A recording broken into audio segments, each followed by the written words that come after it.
Hi friends. இன்னைக்கு நம்ம start பண்ண போற டிராமாவோட பேர் ரெட் ஸ்வான். இந்த டிராமால சஸ்பென்ஸ், த்ரில்லர் அப்படின்னு எல்லாமே இருக்கும். இந்த டிராமால மெயின் லீடு நம்ம ஹீரோயினி தான். நம்ம ஹீரோயினியை பொறுத்த வரைக்கும் அவங்க எல்லாத்துலயுமே ஒரு இதுக்குள்ள இறங்கிட்டாங்கன்னா அதை அச்சீவ் பண்ணணும்னு நினைக்கிறவங்க. அவங்க தான் அவங்க ஊர் அம்பாஸ்டர். அது மட்டும் இல்லாம நம்ம ஹீரோயினி ஒரு கோல்ட் பிளேயர். அதுல அவங்க ஒரு பெரிய சாம்பியனும் கூட. நம்ம ஹீரோயினியோட பேர் வான்சோ. அவங்க அந்த ஊர்லயே ரொம்ப பணக்கார குடும்பமான ஹேண்ட் ஃபேமிலியோட மருமகளே அவங்க தான். நம்ம ஹீரோயினி அமெரிக்கால யூனிசெஃப் ஆர்கனைசேஷன்றதை நடத்திட்டு வராங்க.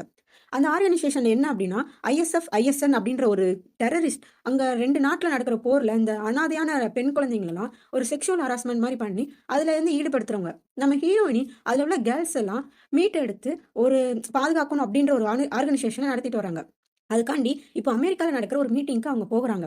அந்த மீட்டிங்ல போயி அந்த ஐஎஸ்எஸ்ன்ற டெரரிஸ்ட்ட பத்தி பேசி, அதுல உள்ள நம்ம குழந்தைங்களலாம் காப்பாத்தணும்னு சொல்லி அவங்க ரொம்ப ஒரு பெரிய ஸ்பீச் குடுக்குறாங்க. அது மட்டும் இல்லாம அந்த டெரரிஸ்ட்டால பாதிக்கப்பட்ட ஒரு பொண்ணையும் அவங்க கூட்டிட்டு வந்து காட்டி அவங்க நெறைய ஸ்பீச்லாம் குடுக்குறாங்க. அங்க உள்ள எல்லார்ட்டயுமே இப்போ நம்ம இதுக்காண்டி ஃபண்ட் கலெக்ட் பண்றாங்க. இப்போ அப்படியே கட் பண்ணா, நம்ம ஹீரோயினி அந்த மீட்டிங்க முடிச்சுட்டு வரப்போ அவங்களோட அசிஸ்டன்ட் அவங்க கிட்ட ஒரு மெசேஜ காட்டுறாங்க. என்ன அப்படின்னா, இப்போ அவங்க அந்த ஐஎஸ்எஸ் டெரரிஸ்ட்ட பத்தி பேசுனாங்கல்ல, அந்த டெரரிஸ்ட் நம்மளோட ஹீரோயினிக்கு ஒரு மெசேஜ் அனுப்பியிருக்காங்க. என்ன அப்படின்னா, பிலிப்பைன்ஸ்ல நடக்க போற மீட்டிங்க்கு நீ வரக்கூடாது. நீ வந்தனா நாங்க உன்ன கொன்றுவோம். ஏன்னா நீ எங்களுக்கு ஆப்போசிட்டா இருக்கிற அப்படின்னு சொல்லிட்டு அவங்க ரொம்ப ஒரு மாரி மிரட்டுற மாரி மெசேஜ் அனுப்பியிருக்காங்க. இத பார்த்துட்டு நம்ம அசிஸ்டன்ட்டும் கேட்கறாங்க. மேடம் நம்ம பேசாம இந்த மீட்டிங்க்கு நீங்க போகாம இருங்க. இத நம்ம கேன்சல் பண்ணிடலாமான்னு கேட்கிறப்ப நம்ம ஹீரோயினி சொல்றாங்க. இல்ல நான் இதுக்கு கண்டிப்பா போணும். ஏன்னா அங்க பெரிய ஆளுங்கலாம் வருவாங்க. நம்ம இதுக்கு ஃபவுண்டேஷனுக்கு ஃபண்ட் கலெக்ட் பண்ணணும்னு சொல்றாங்க. அப்ப அந்த அசிஸ்டன்ட் சொல்றாங்க, மேடம் அது மட்டும் இல்ல உங்களோட மாமியாரும் அங்க வராங்கன்னு சொல்றாங்க. இத கேட்டோனே நம்ம ஹீரோயினி அவங்க ஃபேஸே ஒரு மாரி மாத்துறாங்க. அவங்களுக்கு அவங்க மாமியார பிடிக்காதா என்ன அப்படின்றது நம்மளுக்கு தெரியல. இப்ப அப்படியே கட் பண்ணா நம்ம ஹீரோயினியோட மாமியார காட்டுறாங்க. அவங்க எப்படி அப்படின்னா, ரொம்ப அப்படியே கொஞ்சம் சீன் போடுற கேரக்டர் மாரி. அங்க உள்ள எல்லார்ட்டயுமே நான் ரொம்ப யங்கா தெரியணும். நான் பிலிப்பைன்ஸ்ல மீட்டிங்க்கு போறேன். அதனால எனக்கு டிரெஸ் ரெடி பண்ணுங்க அப்படின்னு சொல்றாங்க. அது எப்படின்னா, 2 நாள் கழிச்சு தான் மீட்டிங் நடக்குது. ஆனா நான் இன்னைக்கே அந்த மீட்டிங் போகணும். நான் அழகா தெரியிற மாரி டிரெஸ் ரெடி பண்ணுங்க. நாங்க உள்ள கேர்ள்ஸ்ட்டலாம் சொல்றாங்க. இப்ப அப்படியே கட் பண்ணா நம்ம சீரிஸோட ஹீரோவ காட்டுறாங்க. நம்ம ஹீரோ இப்ப பிலிப்பைன்ஸ்ல தான் ஒரு ஒர்க் அங்க விஷயமா அங்க இருக்காங்க. நம்ம ஹீரோ அப்படியே இந்த சூதாட்டம்லாம் ஆடுற ஒரு பிளேஸ்க்குள்ள போறாங்க. அங்க ஒரு கேங் லீடர் அவனோட டீம் ஆளுங்களலாம் வெளிய நிப்பாட்டிட்டு அவன் மட்டும் ஒரு ரூம்க்குள்ள போறான். நம்ம ஹீரோவும் அப்படியே அந்த சைடா ஒதுங்கி அவங்க என்ன பேசுறாங்கன்னு ஒட்டு கேட்கறான். அப்ப அந்த கேங்ல உள்ள 2 பேர் ரெஸ்ட் ரூம்ல வச்சு பேசுறாங்க. உனக்கு ஒரு விஷயம் தெரியுமா? நம்ம 3 மாசத்துக்கு முன்னாடி ஒரு போலீஸ கொன்னோம்ல. அதுக்கான பணம் இன்னைக்கு நம்ம கிட்ட வருது. நம்ம ஃப்ளவர் ஷாப்ல இருந்து ஒருத்தர் கொண்டு வந்து நம்மளுக்கு தரப்போறாரு. அந்த சம்பவம் பெரிய சம்பவம். நம்ம தல தான் பண்ணாரு அப்படின்னு கொஞ்சம் பெருமையா கெத்தா பேசிட்டு இருக்காங்க. இத கேட்டோனே நம்ம ஹீரோவும் கொஞ்சம் காண்டாகுறாரு. அது மட்டும் இல்லாம அங்க வேலை பார்க்குறவங்களோட ட்ரெஸ்ஸ போட்டுட்டு அந்த ரூம்க்குள்ள போய் நம்ம வேவு பார்க்கலாம்னு சொல்லிட்டு அந்த மாரி ட்ரெஸ் எல்லாம் சேஞ்ச் பண்ணிட்டு அந்த டான் போன அந்த ரூம்க்குள்ள நம்ம ஹீரோவும் போறாரு. போய் அங்க கிளீன் பண்ற மாரி எல்லா ஒர்க்கையும் அப்படியே கிளீன் பண்ணிட்டு இருக்கப்போ தான் ஒரு விஷயத்த யோசிச்சு பார்க்காரு. 3 மாசத்துக்கு முன்னாடி அவங்க செத்த அந்த போலீஸ்ன்னு சொன்னது வேற யாரும் இல்ல. நம்ம ஹீரோவோட ஃப்ரெண்ட் தான் போல.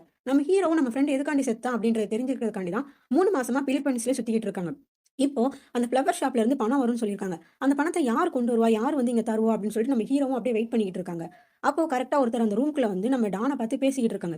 நம்ம ஹீரோவும் அது யார் அப்படின்னு சொல்லிட்டு அந்த மிரர்ல பார்க்குறப்போ நம்ம ஹீரோ ரொம்ப ஷாக் ஆகுறாரு. அப்படியே ஷாக் ஆயிட்டு மிஸ்டர் பார்க் அப்படின்னு சொல்லிட்டு அவர் மனசுக்குள்ள நினைக்கிறாரு. அது யாருன்னு நம்ம ஹீரோக்கு தெரிஞ்சவர் போல. அவர் அப்படியே பார்த்துக்கிட்டு இருக்காரு. அந்த மிஸ்டர் பார்க்கும் அந்த டான் கிட்ட காசெல்லாம் குடுத்துட்டு ஃப்ளவர் ஷாப் மிஷன் கம்ப்ளீட்டட் அப்படின்னு சொல்லிட்டு அந்த கோட் வேர்ட சொல்லிட்டு போறாங்க. நம்ம ஹீரோவும் அப்படியே வெளிய வந்து நின்னு ஷாக் ஆயி பார்க்குறாரு. மிஸ்டர் பார்க்குக்கும் நம்ம ஃப்ரெண்ட் மர்டருக்கும் என்ன சம்பந்தமா இருக்கும் அப்படின்னு சொல்லி பார்க்குறாரு. அப்படியே கட் பண்ணா அந்த டான்ல குரூப்ல உள்ள 2 பேரும் பேசுறாங்க திருப்பியும். இதே மாரி நம்ம டான் நாளைக்கும் ஒருத்தர கொலை பண்ண போறாரு. நாளைக்கு ஒரு பெரிய சம்பவம் இருக்கு அப்படின்னு சொல்லி சொல்றாங்க. அத கேட்டுட்டு நம்ம ஹீரோவும், அப்பனா அன்னைக்கு நம்ம ஃப்ரெண்ட கொன்னவன் இந்த மர்டர் பார்ட்டிக்கு கண்டிப்பா வருவான் அப்படின்னு சொல்லிட்டு, நம்ம ஹீரோவும் அங்க போலான்னு சொல்லிட்டு முடிவெடுக்கிறாரு. அப்போ நம்ம ஹீரோ ஒரு விஷயத்த நெனச்சு பார்க்குறாரு. 3 மாசத்துக்கு முன்னாடி அவங்க ஃப்ரெண்ட அடிச்சு போட்ட அந்த யாருன்னே தெரியாத ஒருத்தன், அவங்க ஃப்ரெண்ட ரொம்ப அடிச்சு போடுறான். அப்போ நம்ம ஹீரோவும் அங்க போனப்போ, அவன் நம்ம ஹீரோவையும் அடிச்சு போட்டு அங்கிருந்து போறான். போறப்போ ஃபோன்ல ஃப்ளவர் ஷாப் மிஷன் கம்ப்ளீட்டட் அப்படின்ற அதே வேர்ட அவன் சொல்லிட்டு போறான். நம்ம ஹீரோ அப்ப ரொம்ப வீக்கா இருந்தனால, திருப்பி அடிக்க முடியல.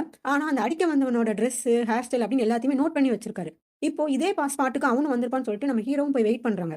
அப்போ நம்ம ஹீரோயினி அங்கருந்து கார்லருந்து இறங்குறாங்க. நம்ம ஹீரோயினி கூட ஒரே ஒரு பாடிகார்ட் மட்டும் தான் இருப்பான். இப்போ மேல இருந்த ஒரு ஸ்னைப்பர் ஒருத்தன் நம்ம ஹீரோயினிய ஷூட் பண்றதுக்காண்டி எய்ம் பண்ணிட்டு இருக்கான். இத தூரத்துல இருந்து நம்ம ஹீரோவும் பாத்துர்றாரு. பார்த்த உடனே ரொம்ப ஷாக் ஆகுறாரு. ஏன்னா 3 மாசத்துக்கு முன்னாடி அவர் ஃப்ரெண்ட கொலை பண்ண அதே ஆளு தான் இப்போ ஹீரோயினிய ஷூட் பண்றதுக்கும் ரெடியா இருக்கான். நம்ம ஹீரோவும் இந்த பொண்ண காப்பாத்தணும்னு சொல்லிட்டு அந்த ஸ்னைப்பர ஷூட் பண்றாரு. ஆனா குறி மிஸ் ஆயிருது. அதுக்கப்புறம் அந்த ஸ்னைப்பர் நம்ம ஹீரோயின் பக்கத்துல இருக்க எல்லாரையுமே அவங்க கண்ணு முன்னாடியே சுட்டு கொன்னுடுறான். அவங்களோட ரத்தம் எல்லாம் நம்ம ஹீரோயின் மேல தெறிக்குது. அவங்க அப்படியே ஷாக் ஆகி அதே இடத்துல நிக்கிறாங்க. அப்போ பக்கத்துல இருக்க ஒரு வாட்டர் பாட்ல இருந்து தண்ணிலாம் வெளிய வருது. அப்படி அது வெளிய வரப்போ அந்த ஸ்னைப்பரால சுட முடியாது. அது திருப்பி உள்ள போனதுக்கு அப்புறம் தான் நம்ம ஸ்னைப்பர் சுட ஆரம்பிப்பான். இத பார்த்த நம்ம ஹீரோ வேகமா நம்ம ஹீரோயினிட்ட போய் கூப்பிட்டு ஒரு இடத்துல உட்கார வச்சு, ஒரு நிமிஷம் நீங்க இங்கேயே உட்காருங்க, உட்காருங்கன்னு சொல்லி உட்கார வச்சுட்டு, கரெக்ட்டா அந்த தண்ணி வெளிய வரப்போ நம்ம ஹீரோயினி கைய புடிச்சிட்டு, இப்போ ஓடுங்கன்னு சொல்லிட்டு அவங்கள கூட்டிட்டு ஓடுறான். போறப்போ நம்ம ஸ்னைப்பர சுட ட்ரை பண்றான். ஆனா முடியல. அதுக்கப்புறம் ஹீரோயினியோட கார்ல ஹீரோயினிய கூப்பிட்டுட்டு, அங்க இருந்து ரொம்ப தூரமா போறான் கார்ல. போன கொஞ்சம் தூரத்திலேயே கார்ல இருந்து புகையெல்லாம் வர ஆரம்பிக்குது. உடனே அவன் டக்குன்னு கார்லேருந்து இறங்கி அந்த இதை ஓப்பன் பண்ணி பார்க்குறப்போ, அந்த காருக்குள்ள ஜிபிஎஸ் ரைடு ஒண்ணு வச்சிருக்காங்க. இத பார்த்துட்டு அந்த நம்ம ஹீரோவும் ஹீரோயின்ட்ட எடுத்துட்டு போய் இத காட்டுறான். "நீங்க எங்க போனாலும் உங்கள கண்டுபிடிச்சுருவாங்க. நீங்க இப்ப எங்கேயுமே முடியாதுன்னு" சொல்றப்போ, நம்ம ஹீரோயினி ஷாக் ஆயிட்டு, "நீ யாரு? நீ எதுக்கு என்ன காப்பாத்த வந்த? நீ நல்லவனா? கெட்டவனா?" அப்படின்னு சொல்லிட்டு நம்ம ஹீரோவ பார்த்து கேட்குறாங்க. அப்போ நம்ம ஹீரோவும் சொல்றாரு, "நான் உங்கள கொலை பண்றதுக்காண்டி வரல. நான் உங்கள காப்பாத்த தான் வந்தேன்" அப்படின்னு சொல்றாங்க. அதுக்கப்புறம் நம்ம ஹீரோயினியும், "சரி உன்னோட ஃபோன குடு நம்ம போலீஸ்க்கு கால் பண்ணுவோம்ன்னு" சொல்றப்போ, நம்ம ஹீரோ சொல்றாரு, "இல்ல இப்போ நீங்க யாருக்கு கால் பண்ணாலுமே அடுத்த நிமிஷமே அது அந்த டெரரிஸ்ட்டுக்கு கும்பலுக்கு போயிரும். நீங்க இப்ப போலீஸ்க்கு கால் பண்றது வேஸ்ட் தான்" அப்படின்னு சொல்லிட்டு, "பக்கத்துல என்னோட வீடு தான் இருக்கு. நீங்க அங்க வாங்க" அப்படின்னு சொல்லிட்டு நம்ம ஹீரோயினிட்ட கேட்குறான். நம்ம ஹீரோயின் இப்ப என்ன பண்ணன்னு தெரியாம, சரி ஓகேன்னு சொல்லிட்டு ஹீரோ கூட அவங்க வீட்டுக்கு போறாங்க. வீட்டுக்குள்ள போனோனே நம்ம ஹீரோவும் அவரோட ஃபோன குடுத்துட்டு, "உங்களுக்கு தெரிஞ்ச யாருக்காச்சும் கால் பண்ணுங்க. கால் பண்ணி இங்க வர சொல்லி கூப்ட்டு சொல்லுங்க. இல்லன்னா நானே உங்களுக்கு கொண்டு போய் விடுறேன்னு" சொல்லிட்டு ஃபோன குடுத்துட்டு இவரு ரெஸ்ட் ரூம்குள்ள போறாரு. அங்க போய் அவரோட ஷர்ட்ட ரிமூவ் பண்ணா, அவர் கையிலயும் கொஞ்சம் பெருசா அடிபட்டுருக்கு. அத அவரே சரி பண்ணிட்டு வெளிய வந்து பார்த்தா, நம்ம ஹீரோயின் அப்படியே உட்காந்துருக்காங்க.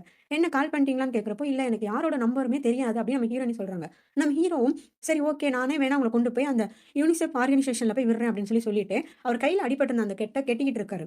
அப்ப நம்ம ஹீரோயினி எந்திரிச்சு வந்து, "நான் உங்களுக்கு ஹெல்ப் பண்றேன்" அப்படின்னு சொல்லிட்டு இவங்களும் அந்த கேட்டறப்போ, நம்ம ஹீரோ ஒரு 2 நிமிஷம் அப்படியே நம்ம ஹீரோயினியவே வச்சுக்கன்னு வாங்காம பார்த்துக்கிட்டு இருக்காங்க. அதுக்கப்புறம் அவரு உள்ள போய் ஒரு ஈர டவல் எடுத்துட்டு வந்து, "உங்க ஃபேஸ்ல உள்ளதெல்லாம் நீங்க தொடைங்கன்னு" சொல்றப்போ, நம்ம ஹீரோயினியும் தொடச்சுட்டு அந்த டவல கீழ போட்டுறாங்க. உடனே நம்ம ஹீரோவே அந்த டவல் எடுத்து அப்படியே நம்ம ஹீரோயினிக்கே தொடச்சு விட்டுக்கிட்டு இருக்காங்க. அப்படியே நம்ம ஹீரோயினியும் ஹீரோவ ஒரு 2 நிமிஷம் அப்படியே வச்சுக்கன்னு வாங்காம பார்த்துக்கிட்டே இருக்காங்க. அதுக்கப்புறம் நம்ம ஹீரோ அவரோட ஓவர் ஜாக்கெட்ட கழட்டி நம்ம ஹீரோயினிட்ட குடுத்துட்டு, "சரி வாங்க நானே உங்கள அந்த ஆர்கனைசேஷன்ல போய் இறக்கி விட்டுறேன்" அப்படின்னு சொல்லி கூட்டு போறாரு. கூட்டு போய் நம்ம ஹீரோயின அங்க இறக்கி விட்டுட்டு அவர் கிளம்பிறாரு. அதுக்கப்புறம் நம்ம ஹீரோயினியோட ஹஸ்பண்ட் நம்ம ஹீரோயினிய பார்க்க வராங்க. நம்ம ஹீரோயினிக்கு ஆல்ரெடி மேரேஜ் ஆயிருக்கும். அவங்க ஹஸ்பண்டும் அவங்க வேகமா வந்து, "உனக்கு என்ன ஆச்சும்மா? நீ எதுக்கு இப்படி போன?" அப்படின்னு சொல்லிட்டு ஒரு அக்கறையோட கேட்டுட்டு, "உன்ன யார் காப்பாத்துனான்னு?" கேட்டப்போ நம்ம ஹீரோயினியும் சொல்றாங்க. அதுக்கப்புறம் பக்கத்துல உள்ளவங்க கிட்ட, "அது யாருன்னு பார்த்து அவங்களுக்கு நெறைய கிஃப்ட் எல்லாம் குடுத்துருங்க. அவங்கள செட்டில் பண்ணிருங்க" அப்படின்னு சொல்லிட்டு நம்ம ஹீரோயினிய, "நீ ஹாஸ்பிட்டலுக்கு வா" அப்படின்னு சொல்லி கார்ல கூப்ட்டு போறாங்க. கார்ல கூப்ட்டு போறப்போ நம்ம ஹீரோயினி கிட்ட, "நீ எதுக்கு இங்க வந்த? அந்த ஐஎஸ்ஐஎஸ் டெரரிஸ்ட் தான் உனக்கு இந்த மாரி மிரட்டல் அனுப்பியிருந்தாங்களா? அவங்க தான் உன்ன கொலை பண்ண ட்ரை பண்ணியிருக்கணும்.